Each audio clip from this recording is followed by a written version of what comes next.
Olá, eu sou Ito Moreno e venho aqui parabenizar a Sociedade Espírita André Luiz pelos 45 anos de serviço prestado à humanidade. Eu amo, eu cuido. Essa música chama-se Reflexão.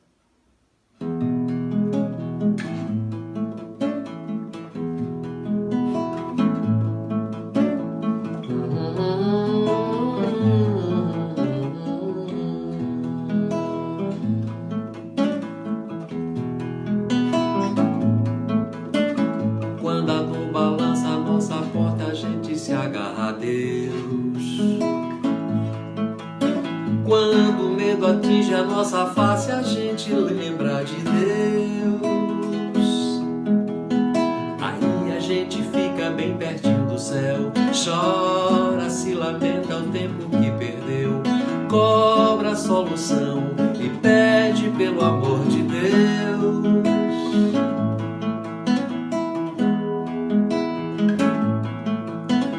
Quando o tiro aperta o nosso peito, a gente grita por Deus. Quando o tempo enfraquece o corpo, a gente corre pra Deus e faz de tudo pra alcançar todo o perdão. Aprende a humildade, doma o coração, reza todo dia sem se envergonhar de estar com Deus. E Deus é assim, onipresente, o amor maior que a dor da gente. É bem que sente, não se vê. Sou eu e você, o dom de viver eternamente. Deus é assim, onipresente, o amor maior que a dor da gente. É bem que sente, não se vê. Sou eu e você.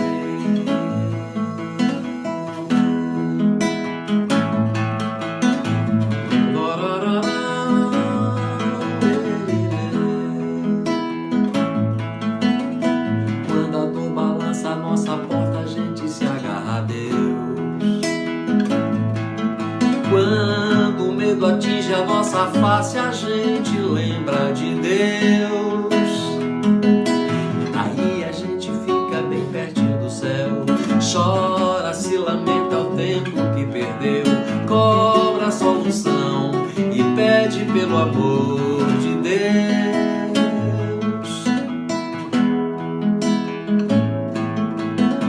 Quando o tiro acerta o nosso peito, a gente grita por Deus. Quando o tempo enfraquece o corpo, a gente corre pra Deus e faz de tudo pra alcançar todo o perdão. Aprende a humildade, doma o coração, reza todo dia sem se envergonhar de estar com Deus. E Deus é assim, onipresente, o amor maior que a dor da gente. É bem que sente, não se vê. Sou eu e você, o dom de viver eternamente. Deus é assim, onipresente, o amor maior que a dor da gente. É bem que sente, não se vê. Sou eu e você.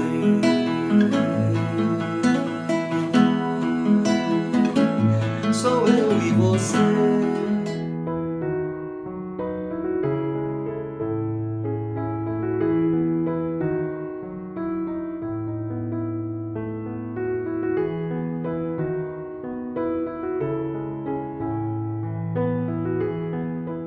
Olá, nós evangelizadores e evangelizandos da Juventude Espírita André Luiz estamos muito felizes de mais uma vez fazer parte desse momento tão importante da CEAL, essa casa que nos acolhe tanto.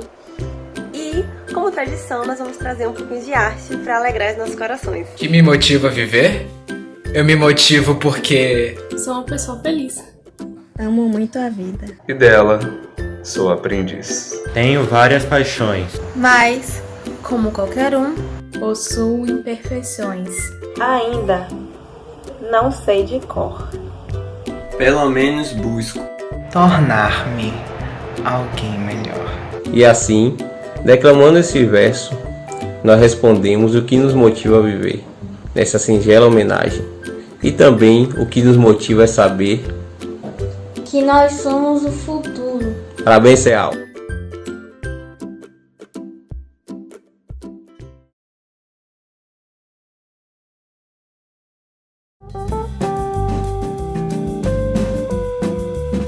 Parabéns, Ceal, casa de amor. Gratidão, gratidão por ter me proporcionado a oportunidade de vivenciar o meu grande amor, que é a evangelização infanto-juvenil. Muito obrigada, gratidão, gratidão. Parabenizamos a Ceal, que há 45 anos acolhe a todos com amor, consolando aos que chegam chorando. Abraço. Parabéns, Ceal. Parabéns pelos 45 anos de história e de amor ao próximo. Que esse novo ano seja um ano de muita luz e muita paz, para que possamos caminhar juntos, servindo aos propósitos do Cristo ainda mais. Parabéns, Ceal, nossa casa. Parabéns a todos que contribuem para que essa casa permaneça viva, acesa, acolhedora. Parabéns. Agradecer o bem que recebemos é retribuir um pouco do bem que nos foi dado. Gratidão, Ceal, por tudo. Feliz aniversário. Minha singela homenagem a Ceal pelos seus 45 anos de existência. Feliz aniversário a todos nós. Muita paz.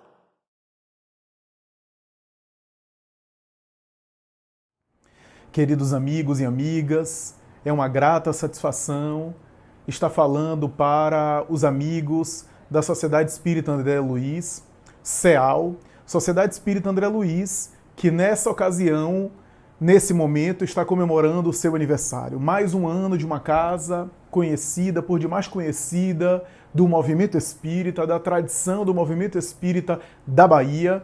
A Casa André Luiz é por demais conhecida por aqui e é uma casa veneranda, uma instituição abençoada, cujos trabalhos iluminam tantas consciências, abençoam e beneficiam tantas vidas. E nesta ocasião, o Ceal, Sociedade Espírita André Luiz, está festejando, comemorando o seu magnífico aniversário. Os meus cumprimentos, as minhas considerações àqueles que são os seus trabalhadores e àqueles que são também os seus frequentadores e que estão acompanhando os trabalhos agora em modalidade virtual, em modalidade online, promovidos pela Ceal, agora por meio desses mecanismos virtuais, e que continuam acompanhando os seus labores admiráveis, os seus labores de iluminação de consciência.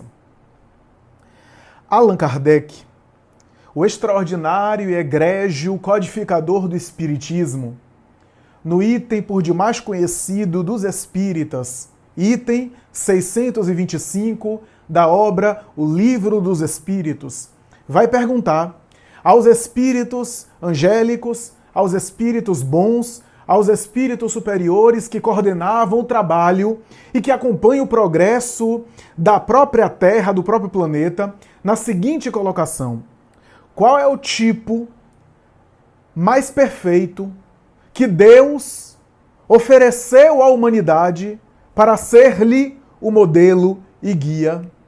E a resposta do mundo espiritual é sintética. Apenas uma palavra, 5 letras: Jesus. Das 1019 perguntas dessa obra magistral, O Livro dos Espíritos, essa é a resposta mais sintética, mais curta, mais taxativa: Jesus e nada mais. Das 1019 questões, portanto, nós temos essa resposta maravilhosa. Algumas traduções têm ver de Jesus, observar Jesus, ler de Jesus. Que o seja. A verdade é que a obra O Livro dos Espíritos nessa questão também apresenta uma nova forma de examinar o tema Jesus. Uma mentalidade diferente. Há uma nota de Kardec explicativa falando que Jesus é o tipo mais perfeito que Deus ofereceu ao homem para ser seu modelo e guia. E a pergunta e resposta são características. Porque o guia é aquele que orienta. O guia é aquele que demonstra. O guia é que conduz alguém. O guia pode ser um teórico, como o guia turístico, que pode apresentar um país porque conhece teoricamente. O guia é aquele que discursa, aquele que apresenta uma mensagem. Mas modelo é aquele que vive. Portanto, é guia que orienta, mas é modelo, que vivencia.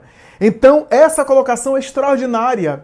E os espíritos esclarecem a Allan Kardec que em várias épocas da humanidade Deus sempre envia missionários, que são espíritos que carregam uma tarefa especial, que carregam consigo, que trazem consigo dentro deles mesmos algum labor, alguma atividade específica ou alguma habilidade nos seus repertórios que devem apresentá-la, essas habilidades, apresentá-las no mundo terreno, seja em forma de progresso científico, seja em forma de desenvolvimento intelectual, seja em forma de beleza nas artes, na poesia, na literatura, seja em forma de moralidade e de verdades espirituais no pensamento religioso. O missionário é sempre um espírito que acumulou determinada bagagem no mundo espiritual e que mergulha no planeta para trazer uma nova luz, uma nova faceta das verdades maiores do mundo espiritual para a Terra. Esses missionários são espíritos que também trabalharam e que amadureceram, que aprimoraram, portanto, se manifestam no mundo como homens e mulheres à frente do seu tempo, trazendo, portanto, a maturidade maior do que a média geral. Quase sempre homens que estão acima do seu próprio tempo, de vanguarda, e que, portanto, não são normalmente compreendidos entre os seus conterrâneos e seus contemporâneos, para só mais tarde, no futuro, serem reconhecidos. São espíritos, portanto, superiores. São espíritos que antecipam os tempos. São espíritos que trazem revelação das verdades, faceta das verdades maiores. Os missionários podem ser do intelecto. A rigor, sucintamente falando, os missionários podem ser do intelecto ou podem ser da moralidade. Isso é, podem ser da sabedoria, de algum ramo do conhecimento, de algum ramo da técnica, e também podem ser do sentimento. Essa divisão é uma divisão proposta pelo próprio mundo espiritual Allan Kardec na obra da codificação, a começar pelo Livro dos Espíritos. O espírito evolui pelo intelecto e pela moral. Ou como gosta de colocar Emmanuel, evolui na sabedoria ou no amor. Isso é, a asa do discernimento, do conhecimento, sintetizada aqui na sabedoria, e a asa do sentimento, da moralidade. Bem se vê que essa divisão é para a gente também entender as manifestações na Terra e as ações do mundo nas quais predomina ou uma área ou outra, porque em certos níveis essas coisas se misturam em uma coisa só. O intelecto, quando vai sendo trabalhado, a princípio não. Tanto é que muita gente acha que é intelectual, mas não é necessariamente moralmente evoluído. Mas o intelecto trabalhado, o intelecto que aprimora o conhecimento da pessoa, que faz a pessoa evoluir no discernimento, também opera e afeta a moral, o sentimento, mesmo que não seja assim totalmente visível. Mas o homem que é intelectualizado, ele vai deixando, do ponto de vista aqui coletivo, não estou falando de um exemplo específico, mas do ponto de vista coletivo e até do biótipo humano, vai deixando os trabalhos rudes, os trabalhos braçais para o trabalho mais intelectual. E esse desenvolvimento da inteligência ajuda ele também a sentir de uma outra forma, a desenvolver sensibilidade que o intelecto pode produzir, e ele pode se abrir para experiências mais tarde, mais avantajadas, mais avançadas em termos de moralidade. E a moralidade trabalhada, amadurecida, também faz o indivíduo desenvolver sabedoria, discernimento com a vida, mais experiência de vida, mais capacidade de olhar as coisas de uma forma mais madura. Então veja que essa asa da inteligência e da moral, ou da sabedoria e do sentimento, são, na verdade, duas manifestações que se relacionam, que interagem. A verdade é que os espíritos podem, missionários evoluídos, reencarnar e trazer um campo específico de atuação de tarefas, onde eles vão desenvolver ali as suas potencialidades, fazendo com que eles próprios evoluam, cresçam, se aprimorem e, ao mesmo tempo, aprimorem o coletivo. O mundo, eles estão sendo uma tocha, um raio que ilumina a coletividade, que espraia a luz da sabedoria e do amor para aqueles que se encontram em outro patamar, para aqueles que são beneficiados da sua maturidade, do seu avanço. O apóstolo Paulo dizia que ele se sentia devedores de gregos, troianos, bárbaros e romanos. O que é que ele queria dizer? E aí Emmanuel esclarece dizendo que à medida que o espírito evolui, como ele tem mais luz, ele se sente devedor daquele que não tem luz, ou daquele que tem bem menos luz que ele. Essa é a ideia de que quanto mais eu tenho, mais eu me sinto em dívida para com aqueles que nada têm ou que não têm. Então essa é a ideia. O espírito evoluído, ele evolui de tal forma que ele, tendo luz, ele mergulha na carne, aprimora-se com a missão, porque o primeiro objetivo da missão do missionário é tornar o missionário melhor, mas ao mesmo tempo contribui com a iluminação e com o progresso coletivo. E naturalmente que concorrem fazendo a sua parte na obra do Criador. E Allan Kardec vai dizer que os espíritos superiores missionários, portanto, não são infalíveis, não são perfeitos, mas há uma predominância do espírito sobre a matéria. E eles reúnem características específicas. Uns são mais missionários no intelecto, mas precisam ainda melhorar a moralidade. Outros reúnem a moralidade, mas precisam avançar no intelecto. E outros reúnem tanto intelectualidade quanto moralidade, mas precisam avançar ainda, precisam evoluir. E a missão fazem eles também evoluir. Até que ele chega, Kardec, na escala espírita, questão número 100 em diante, para examinar o espírito puro. Vai dizer Allan Kardec que o espírito puro é aquele em quem não há uma predominância do espírito sobre a matéria como há no espírito superior. No espírito puro, há total ausência de influência da matéria sobre ele. A gente não sabe como é que é isso.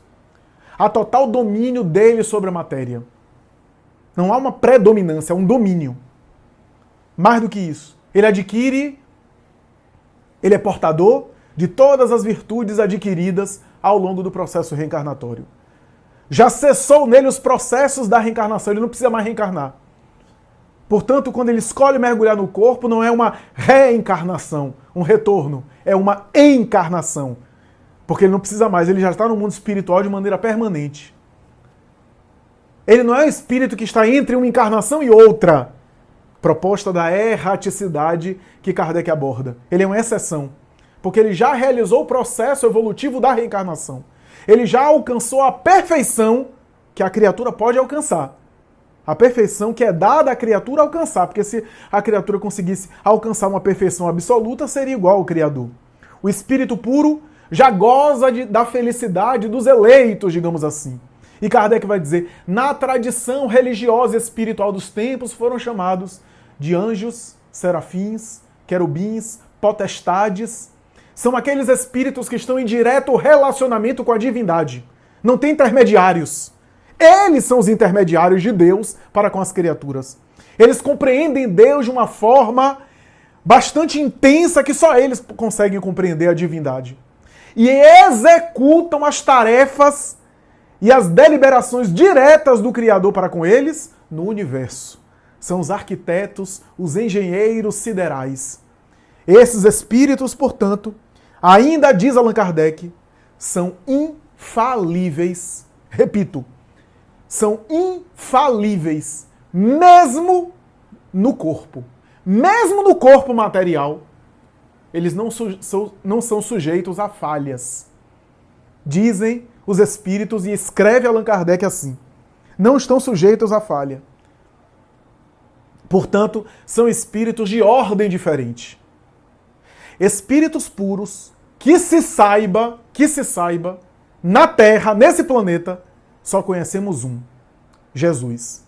Por isso, os espíritos deram essa resposta a Kardec.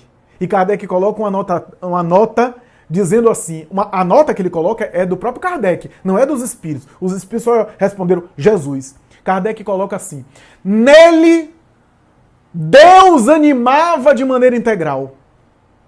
De tal forma que ele era o intermediário de Deus para com as criaturas na Terra. Se outros missionários se equivocaram em parte nas suas missões, diz ainda Kardec, se outros missionários trouxeram verdades espirituais no meio de sentimentos humanos, é porque em alguns momentos não estiverem em plena conexão com o alto e ainda tinham sentimentos humanos que contaminaram um pouco a sua missão. Isso não aconteceu com Jesus. De tal forma que aquilo que ele ensinou e ele viveu é o reflexo perfeito da lei cósmica, da ética cósmica universal. Portanto, essa é a ideia que o Espiritismo faz de Jesus. Não diz que Jesus é Deus, como a tradição romana e mais tarde tradição protestante, reformista alemã, como a tradição do cristianismo institucional, organizacional, do cristianismo organizado, institucional ao longo da história, que afirmou que Jesus é Deus, como diz Leon Denis, na obra Cristianismo e Espiritismo. Leon Denis vai afirmar que, não sendo Deus, Jesus é mais admirável ainda. Porque sendo Deus, tudo que ele fez não faz mais do que obrigação, porque é Deus. Deus é criador. Criador não pode ser comparado à criatura. Deus é todo absoluto, é toda a perfeição. Então não se espera mais do que isso em relação a Deus. Mas sendo um espírito como nós, diz Leon Denis, mas que já realizou seu processo evolutivo de tal forma que se torna um irmão mais capacitado, um espírito mais velho do que nós e um exemplo para nós, aí ele se torna mais admirável ainda, porque ele está numa condição que ele chegou por méritos pessoais, pelos seus esforços. O espírito Emmanuel, por meio do médium Chico Xavier, na sua obra clássica e imortal, A Caminho da Luz, vai dizer que Jesus não é apenas um espírito puro, mas é o governador espiritual do planeta. Leon Denis já havia mencionado isso. Há uma mensagem na Revista Espírita que Kardec recebeu, onde Jesus é mencionado como o governador do planeta. E Emmanuel diz mais, não apenas o governador do planeta, mas ele foi responsável pela construção, ele é o construtor do planeta. A missão, o trabalho, o encargo foi do Pai, foi da divindade. Mas ele foi o espírito designado para, na Terra, ser a referência máxima para nós. E foi ele que construiu o planeta Terra há 4,8 bilhões de anos, aproximadamente, quando a Terra começa a ser elaborada, diz Emmanuel, se desprendendo da nebulosa solar e começando a se resfriar, Jesus começa a construir ali a vida na Terra e operar a sua materialização das suas manifestações as mais variadas. Afirma o espírito Emmanuel ainda que as estrelas, por onde Jesus realizou o seu processo evolutivo, significa dizer os planetas, os orbes, as estrelas onde ele reencarnou ao longo da evolução dele, Emmanuel vai dizer, já se transformaram em poeira cósmica. Já se transformaram em poeira das estrelas, já não existem mais. Os planetas onde ele reencarnou e passou e evoluiu já nem existem mais. Porque se há 4,8 bilhões de anos ele já era um espírito puro a ponto de ser designado pela divindade para operar a construção do planeta terrestre, e talvez, como diz Joana de Ângeles, ele seja não apenas o construtor do planeta terrestre, mas é um dos arquitetos do sistema solar, estamos falando de um espírito que é muito maior do que aquilo que convencionou-se atribuir a esse respeito. Os comentários humanos a respeito de Jesus, as considerações que se faz a respeito de Jesus, são coisas muito pequenas, são compreensões muito pequenas em cima da grandeza dele que o Espiritismo revela. Porque o Espiritismo revela essa grandeza que antecede o nascimento naquela estrebaria ali em Belém, segundo a tradição. O nascimento dele antecede, ou melhor, a grandeza espiritual dele vai além da vida dele especial que foi aqui na Terra, que só foi uma manifestação da grandeza desse espírito. Jesus, como diz Joana de Ângeles, se apequenou para trazer a luz do mundo superior para nós e para revelar Deus para nós. Eu e o Pai estamos um. Ninguém vai ao Pai senão através de mim. Eu sou o caminho da verdade e da vida. Ele era o caminho, ele era a ponte. O que significa dizer que ele é Deus para nós. O que é que eu quero dizer com isso? Não é Deus no sentido que ele é Deus na tradição aí da Santíssima Trindade, de que Jesus é Deus. Não, ele é uma criatura. Mas o que a gente consegue entender da divindade em nosso nível evolutivo nesse planeta é Jesus. Jesus é o máximo. Quer entender Deus? Olhe para Jesus. Jesus é a manifestação de Deus encarnada. É Deus se manifestando. Deus vai além de Jesus? Vai. Porque Deus é o Criador. Então Deus vai além do que qualquer criatura. Mas tudo aquilo que Deus é, além de Jesus, a gente não tem condição ainda de entender. Só e talvez em outros planetas, com outros Cristos, com outros espíritos puros.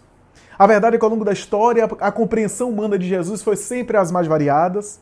Jesus, ao longo da história, foi compreendido de diferentes maneiras. Albert Weiss é Prêmio Nobel da Paz, escreveu um livro chamado Em Busca de Jesus Histórico.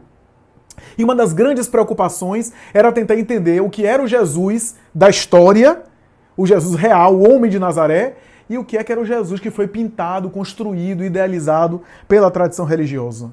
E é muito difícil, Albert Weiss faz um trabalho aí de revisão de literatura, faz uma revisão variada para entender tudo isso, mas a verdade é que ele tenta construir o Jesus real, o Jesus que existiu, o Jesus histórico. E é muito difícil, é um desafio mesmo. A verdade é que ele, como Sócrates é o maior exemplo depois dele, não deixou nada escrito pessoalmente. Talvez, pensamos nós, desprovidos de vaidade, e talvez por outros motivos que nos escapam, Jesus não deixou nada escrito, não colocou nada escrito, porque a sua preocupação não era com registro material, que é bem no nosso ego, era com iluminação de consciências. Sócrates fez a mesma coisa. Há vários autores que ao longo dos tempos mencionou Jesus, mas não na época dele, porque quando ele esteve na época dele, quase ele não foi percebido. Há muitos relatos de Brutus, de Júlio César, de Cleópatra, rainha do Egito, vários autores, vários nomes ao longo dos tempos, Alexandre Magno, etc., que foram mencionados, que foram descritos, que foram estudados por historiadores, mas sobre Jesus há um grande silêncio. Em 1946, houve um manuscrito chamado Manuscrito de Qumran, ou do Mar Morto, que encontrou alguns escritos que atestavam a presença de um Yeshua, Jesus, que viveu e que confirma os textos do Evangelho. Mas a grande verdade é que nos Evangelhos a gente encontra ali as fontes mais fidedignas e com maior autoridade sobre Jesus. Por que autoridade? Porque os Evangelhos, afirma o próprio Allan Kardec em Obras Póstumas, são os únicos documentos que têm relatos de vivência direta e de ensinos que ele deu e que os evangelistas anotaram, com todos os problemas de tradução, com todos os problemas de modificação, mas o resto é opinião pessoal. Allan Kardec chega a dizer, mesmo os escritos de Paulo, porque Paulo escreveu sem conhecer Jesus, escritos de experiência dele, mas a verdade é que a autoridade dos evangelhos é imbatível, porque foram pessoas que conviveram com ele, e que ali relataram. Mas aqui vale a pena uma coisa curiosa. 2 evangelistas não conheceram Jesus. Lucas e Marcos. E 2 conheceram. Mateus e João.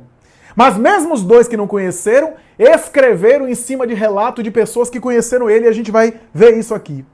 A diferença dos textos é interessante. O texto de Mateus, de Marcos e de Lucas, e sobretudo o texto de João, todos eles entre si têm diferenças substanciais. Especialmente os 3 em relação a João, mas mesmo entre os 3, Mateus, Lucas e Marcos, são textos diferentes. No estilo, na escrita, na forma de escrever e na proposta. Às vezes, o mesmo acontecimento que é narrado em 3 evangelistas é narrado com nuances muito diferentes. Você pensa que isso depõe contra o texto? Não, depõe a favor. Porque se fosse 3 textos iguais, seria um copiando o outro. Mas como são cada um dos textos com características especiais, isso dá um caráter de verdade, um caráter de autenticidade, um caráter maior. Um caráter de autenticidade maior. Da mesma forma que a gente só conhece Sócrates pelo discurso de Platão, seu discípulo, a gente conhece Jesus por esses relatos especiais, que não eram biógrafos convencionais. Não eram biógrafos que estavam se importando, valorizando o seu próprio ego. Eram criaturas que estavam acompanhando e são testemunhos de uma grande revolução na humanidade. A verdade é que uma outra coisa curiosa é que houve uma pulverização dos textos, os textos evangélicos começaram a ser copiados, e haver várias cópias, e embora a possibilidade de erro e de adulteração nas cópias, você pensa que isso foi ruim? Não foi uma providência divina. Sabe por quê? Com a quantidade de cópias que existiu, era mais difícil alterar o texto. Se fosse um só texto, era mais fácil alterar. Mas como eram várias cópias, se um texto era alterado, quando a gente ia ver os outros textos de outros escribas que copiaram, tinha diferença. Então isso salvou também os textos evangélicos de serem adulterados naquela época antiga. Era uma providência do mundo espiritual que estimulou as pessoas a fazer cópias. Também, o documento original dos textos evangélicos desapareceu, a gente não tem. Os mais antigos datam aí do século III, de 300 e pouco. O que é uma bênção, também foi uma providência divina. Já pensou alguém com um documento que saiu da mão do evangelista ou do escriba que ele pediu? Como seria complicado o problemático instrumento de poder utilizado para explorar pessoas ou para adulterar esse texto original? Que bom que ele se perdeu e ficaram as cópias dele. O que até era uma providência divina muito especial. A pergunta que os 4 evangelhos fazem é: quem é Jesus? Em Mateus, o evangelho de Mateus, que é um hebreu, escrevendo para os seus irmãos hebreus, Jesus é respondido com a seguinte resposta: é o Messias esperado por nós. Por isso que Mateus, que era um intelectual, faz a associação o tempo todo do seu texto com o Antigo Testamento. Jesus é o Messias esperado, ele tenta provar isso. Daí Moisés sobe o monte para receber os 10 mandamentos no Sinai, Jesus sobe a montanha e fala o sermão da montanha.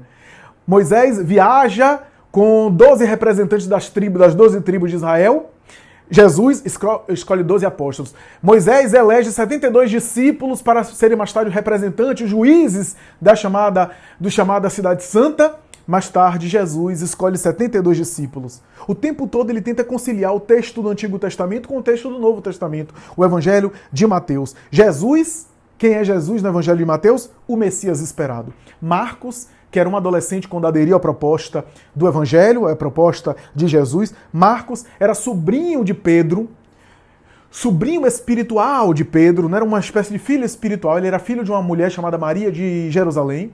Essa mulher que quis encaminhar o filho, a gente sabe isso por Paulo Estevão de Emmanuel, quis encaminhar o filho para a ação do bem, a ação, né, da evangelização, era sobrinho, portanto, de Barnabé, que era muito amigo de Pedro.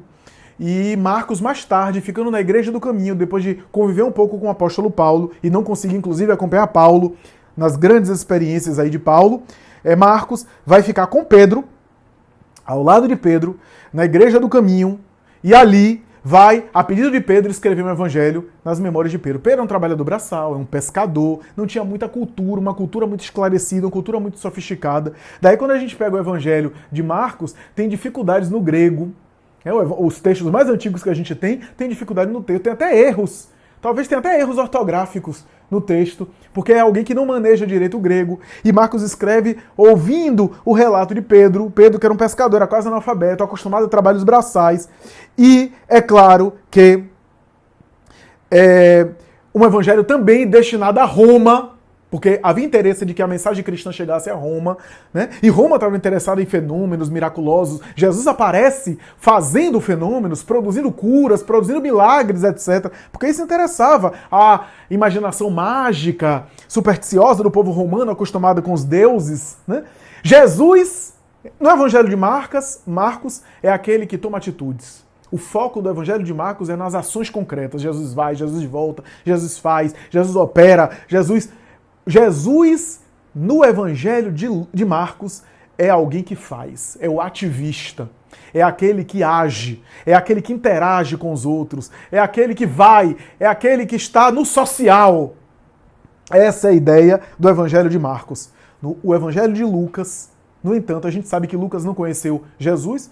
Lucas é intelectual do ponto de vista grego, escreve um evangelho, a gente sabe hoje, por causa do relato de Emmanuel em Paulo Estevão, Lucas escreve um evangelho baseado nas narrativas de Maria de Nazaré, a mãe de Jesus. Ele ouve Maria de Nazaré, ele ouve Maria de Madalena, que estava ali na igreja de Éfeso, quando ele foi visitar a Mãe Santíssima, e também baseado nas experiências que ele tem com o apóstolo Paulo. O evangelho de Lucas tem uma poesia especial, uma poesia nas suas frases, nas suas colocações. Era alguém que dominava o grego.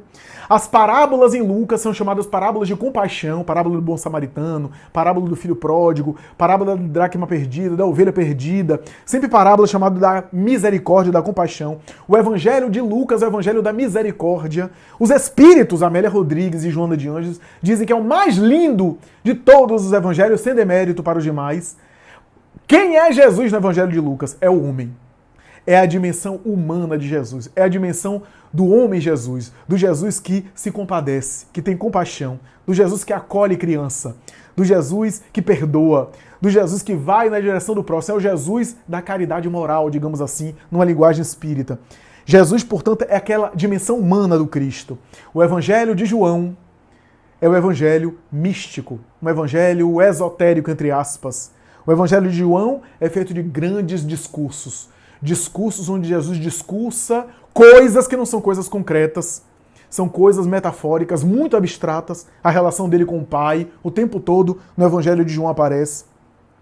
As metáforas são gigantes no Evangelho de João. Jesus encontra com a samaritana e ali é uma metáfora, não apenas do diálogo dele com a samaritana, os 5 maridos da samaritana, não era apenas os 5 maridos dela, mas eram as 5 crenças politeístas e pagãs que a Samaria havia misturado na sua tradição espiritual e religiosa.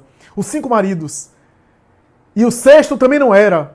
O 7º marido era o próprio Jesus. A metáfora da mulher samaritana com Jesus é uma metáfora que tem a ver com diálogo, mas que Jesus responde parecendo dizer que havia uma metáfora aí do encontro de Jesus com a Samaria.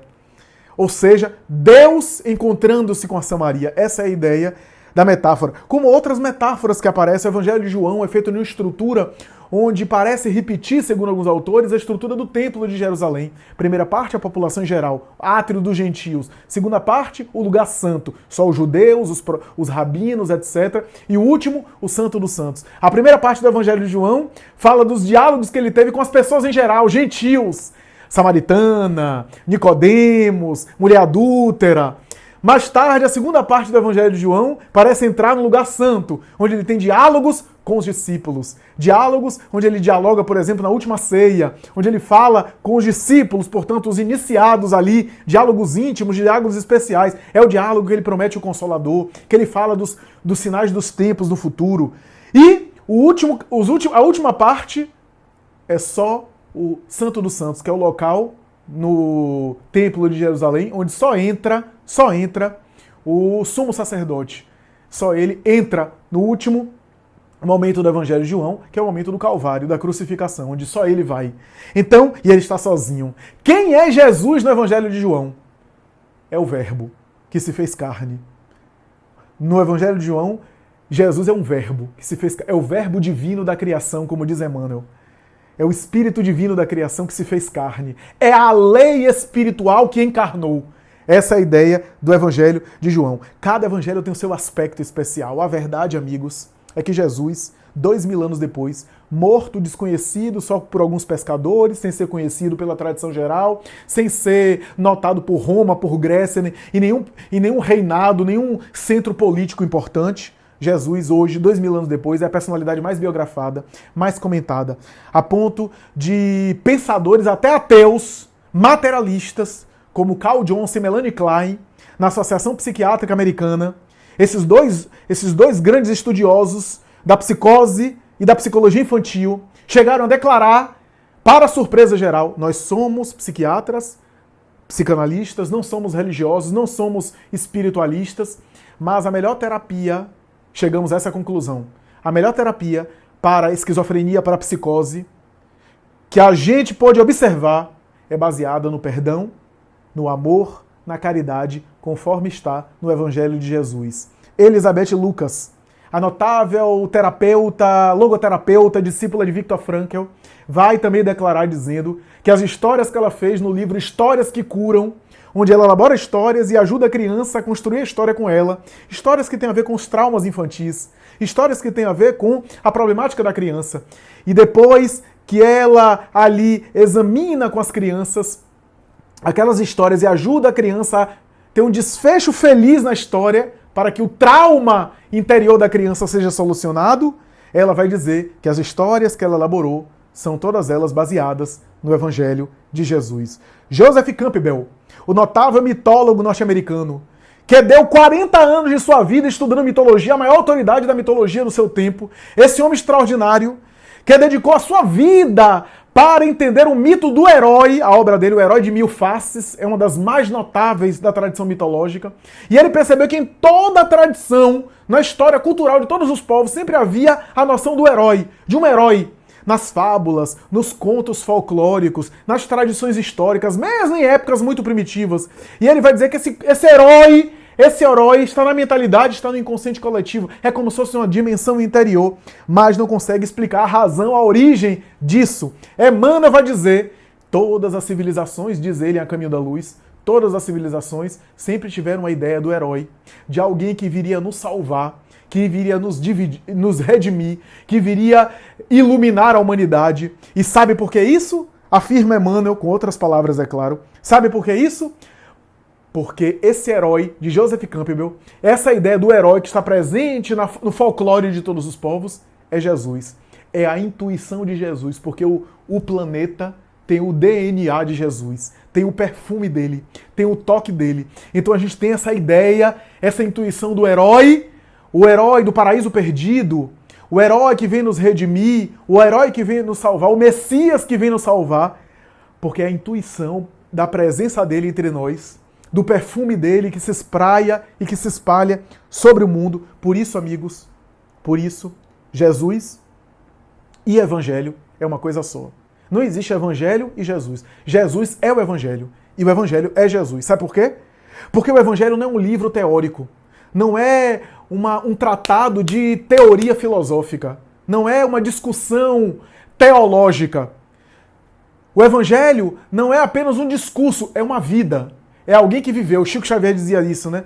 Jesus não é uma personalidade para ser estudada, mas uma vida a ser vivida. O Evangelho de Jesus, portanto, é uma vida. É uma vida ali sendo colocada. E parte de uma vida. Porque em nenhum livro cabe toda uma vida. Por mais que você biografe alguém, por mais que você escreva sobre alguém, você não vai colocar tudo o que aconteceu na vida daquela pessoa no livro. Então a vida daquele homem é maior até do que o livro. Mas o Evangelho é uma forma de trazer para nós a vida dele. Porque o Evangelho é uma vida a ser vivida. Essa é a ideia ali. Essa é a ideia. Por isso que o Evangelho é maior do que o cristianismo. Porque o cristianismo é uma tentativa de praticar o Evangelho. O cristianismo da Idade Média, por exemplo, nem sempre praticou o Evangelho. Mas houve um momento em que cristianismo, prática humana e Evangelho, a vida de Jesus, foi uma coisa só. No cristianismo primitivo. Naquelas primeiras manifestações de Jesus e dos seus discípulos diretos. 18 séculos depois, o Espiritismo vem tentar resgatar essa proposta do cristianismo primitivo, estimulando as criaturas a serem o quinto evangelho. Além dos 4, Marcos, Mateus, Lucas e João, seja você o quinto evangelho. Aquele que brilha, aquele que ilumina, aquele que leva a luz daquilo que você carrega por dentro e daquilo que você já conquistou por dentro. Jesus, portanto, é uma proposta de mudar o nosso estilo de vida, de fazer uma revolução interior para melhor, fazer a gente melhorar como pessoa todo dia, fazer a gente cada vez melhor para sermos o nosso próprio evangelho, para que brilhe a nossa própria luz diante dos homens, diante das pessoas, e para que as pessoas possam ser contaminadas com a luz que vem do alto e que se espalha por sobre nós. Essa é a nossa mensagem para o CEAL, Sociedade Espírita André Luiz, com o meu abraço fraterno, o meu abraço querido. Essa mensagem estará nos canais, tanto da CEAL como no dos Raciocínios Espíritas. Até logo, até breve, até a próxima, se Deus quiser.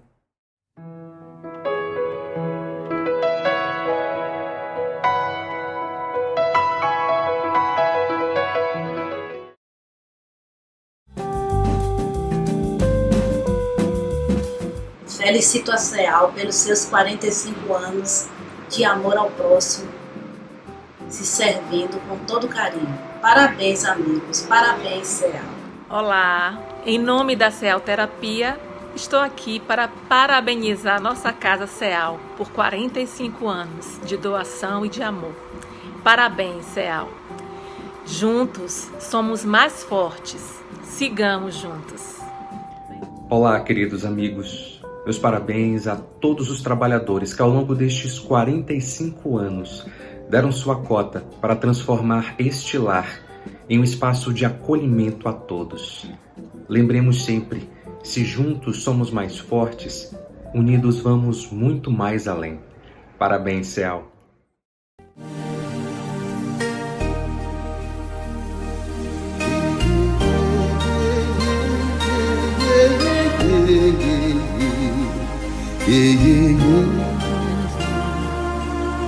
Aqui, nesta casa eu me encontrei.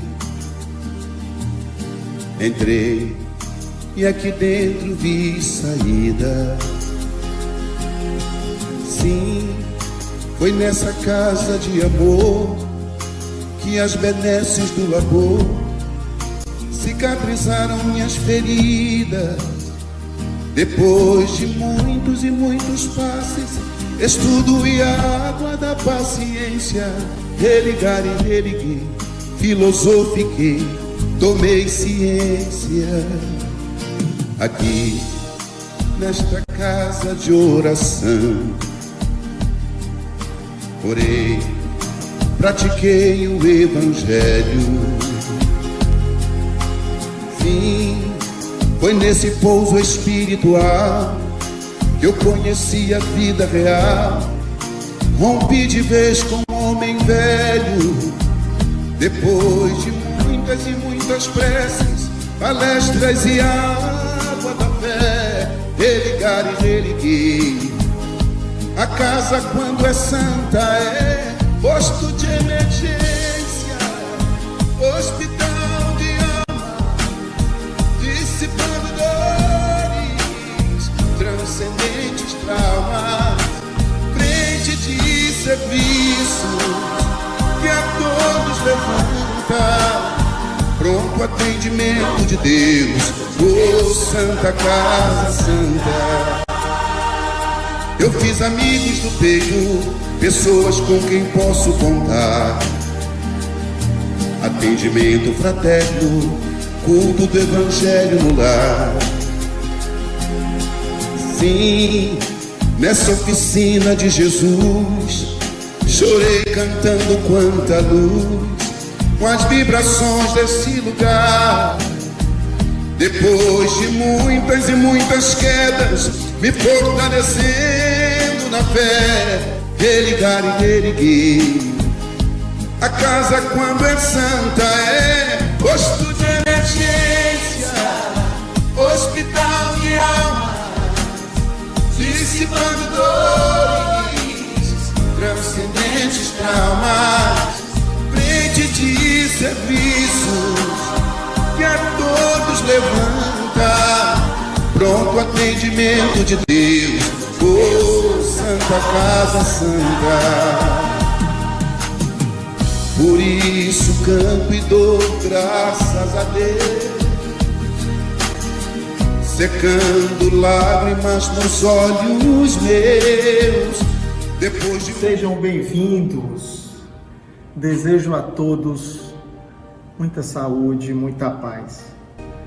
Estamos aqui finalizando um ciclo, porque a vida é feita de ciclos. Haja o dia, tem a noite, estamos juntos. Essa semana foi uma semana de reinvenção e estamos aqui nos reinventando para estarmos juntos. Lembro que falei no primeiro encontro, a distância pode separar corpos, mas nunca sentimentos verdadeiros. Pois bem, aqui estamos nós. Você que está em casa, todos nós estamos nos reinventando e passando por necessidades. Não se sinta só, estamos juntos. Seja qual for a sua necessidade, deixa a gente fazer parte da sua vida. Deixa a gente fazer parte da sua necessidade. E aí, repartindo a dor, haveremos de olhar para o céu em noite escura e ver as estrelas. Eu quero ver o seu sorriso e não a sua tristeza. Venha, você faz parte de uma família chamada SEAL, Sociedade Espírita André Luiz. Lembra, eu amo, eu cuido. E aqui haveremos de cuidar uns dos outros. Pois bem, quero você junto para partilharmos esse caminho de forma integral. Pois bem, gente, estamos findando esse clima de festa, mas algumas lembranças nós devemos ter. Lembranças de sorriso, lembranças de mãos que acariciaram, de cura. Então gostaria de lembrar um fraternal abraço a Monteiro, a Ione, a Luiz Argolo, a Dona Aldair e o nosso querido, que simboliza todos, nosso Jurandir. Que Deus o ilumine e o fortaleça. E você, não para aqui. A festa continua e vamos nos reinventar. Estamos juntos. Por favor, não esqueça isso. Sozinho, uma estrela, ela pode brilhar, mas juntas são uma constelação. Sejamos nós aqui na Terra essa constelação, a iluminar a todos que desejarem. Nosso fraternal abraço, obrigado a todos, um carinho imenso, especial a Hélio Pio, nosso eterno e vitalício presidente, e a você, trabalhador, você que nós amamos muito, você é importante, estamos unidos, juntos. Esta doutrina nos ensina, instruir é importante, amar é fundamental. Vamos nos amar, porque amando, haveremos de trocar as vestes dos vícios pelas virtudes. E esta doutrina nos ensina. Que Deus ilumine a todos. E muito obrigado a todos vocês por estar conosco. Saúde e paz. Posto de emergência, hospital de alma, dissipando dores, transcendentes traumas.